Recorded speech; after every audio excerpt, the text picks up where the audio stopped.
Выборы в Северной Осетии отмечают концертами и народными гуляниями. На избирательных участках во Владикавказе выступают коллективы художественной самодеятельности и профессиональные артисты.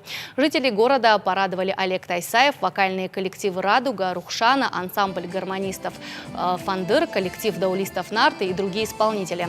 Также для горожан устроили флешмобы на улицах Леонова, около набережной у филармонии, у Дворца пионеров и на других площадках города. Всего их 11. Праздничные мероприятия были организованы и на улице Тельмана, рядом с избирательным участком. Кроме танцев и песен, один из торговых центров здесь провел акцию. Избирателям раздали купоны. В ходе концерта устроили розыгрыш бытовой техники.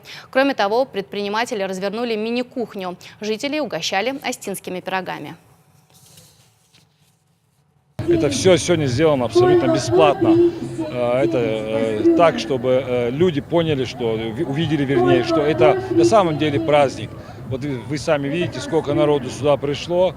В коридорах было скопление большое народа. Они ждали по несколько десятков минут, чтобы пройти, получить бюллетень, проголосовать.